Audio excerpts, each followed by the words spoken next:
Is the Holy Grail a divine relic, or a lie forged by the powerful? Does a forbidden secret buried in blood threaten sacred empires? Could Mary Magdalene guard the truth the Church dares not face? Today we chase a mystery that lies beyond the myths, buried in ancient clues across the globe.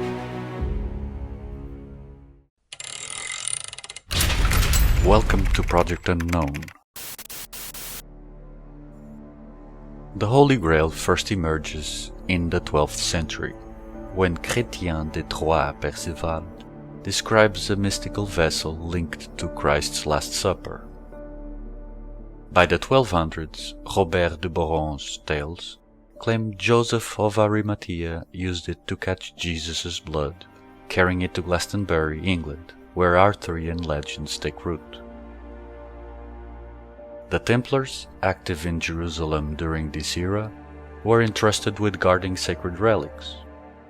Malcolm Barber's The New Knighthood underscores their role as protectors of treasures, making them prime candidates for Grail keepers.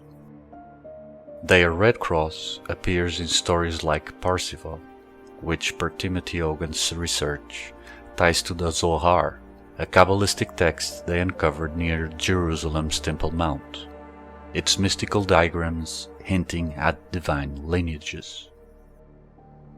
Yet, searches in Glastonbury's Abbey, Valencia's Cathedral, and Templar vaults have found no cup.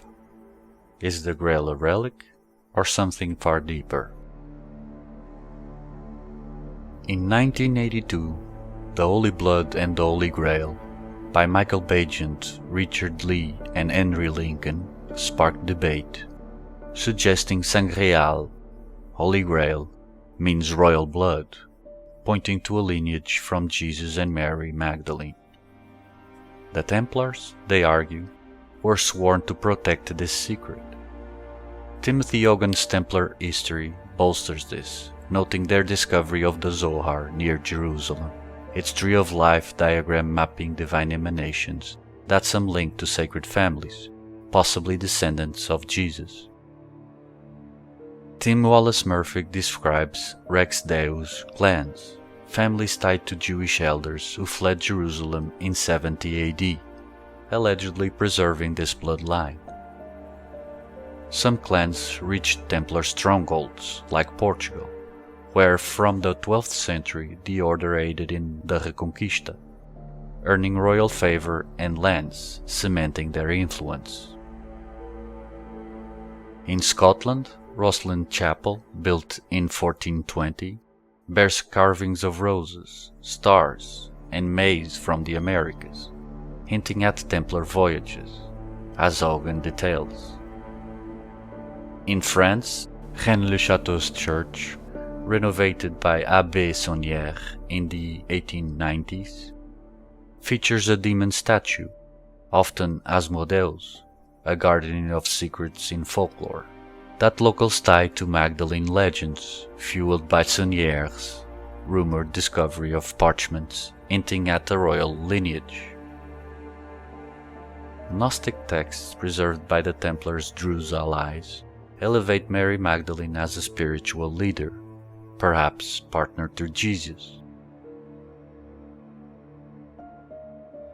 Could these clues, like texts, carvings, and statues, unveil a hidden bloodline, as Ellen Nicholson's skepticism challenges us to explore?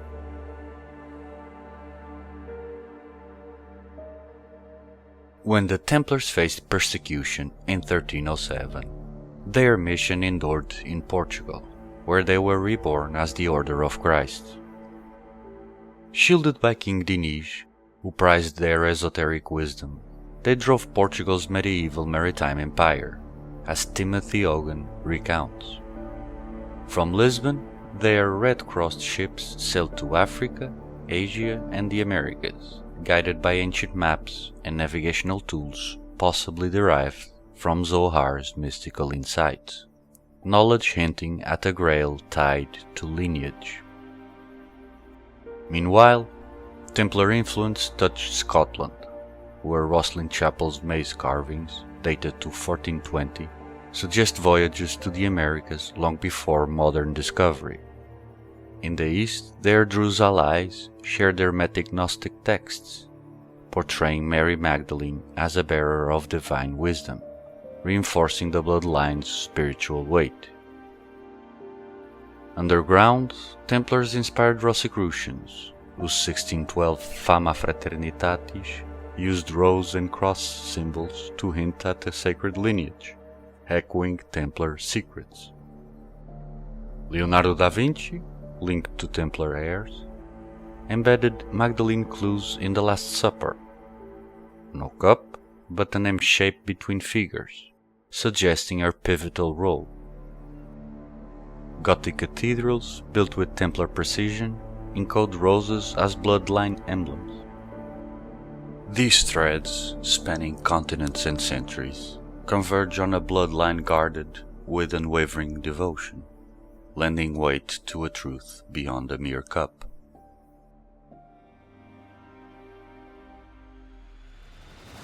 We all know the Grail as a sacred cup, but while mainstream historians cling to this tale, the truth remains far from settled.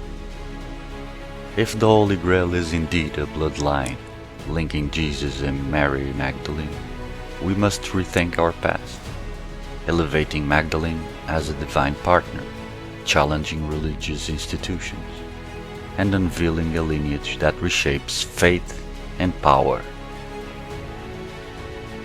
From Portugal's Order of Christ to Scotland's Rosslyn Chapel and Da Vinci's cryptic art, these are just some of the clues suggesting a very likely possibility.